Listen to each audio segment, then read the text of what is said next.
بسم اللہ الرحمن الرحیم۔ السلام علیکم ناظرین، آپ کو بریکنگ نیوز دیتے چلیں کہ جن ممالک پر سعودی گورنمنٹ نے سفری پابندی عائد کی ہے ان غیر ملکیوں کے لیے خادم الحرمین شریفین نے ہنگامی شاہی فرمان جاری کیا ہے کہ ان کے اقامہ exit re entry visa, visit visa اور نیو ویزا میں ایکسٹینشن کر دی ہے۔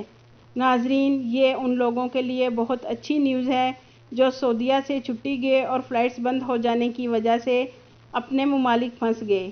ناظرین، خادم الحرمین شریفین نے 31 جولائی 2021 تک کے لیے ان غیر ملکیوں کے اقامے exit re entry visa, visit visa اور نیو ویزا والوں کی مفت توسیع کر دی ہے جو کہ سعودی جوازات سے خودکار طریقے سے ایکسٹینڈ ہوں گے۔ ناظرین، یہ ہنگامی فرمان شاہ سلمان بن عبدالعزیز نے آج 8 جون 2021 کو جاری کیا ہے اور اس فرمان میں ان غیر ملکیوں کے exit re entry visa, visit visa, new visa اور اقامہ فری میں ایکسٹینڈ کرنے کا حکم دیا ہے جو سفری پابندی کی وجہ سے مملکت داخل نہیں ہو سکے۔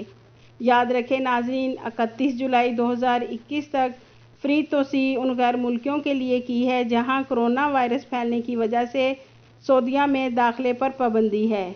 آپ کے قیمتی وقت کا شکریہ۔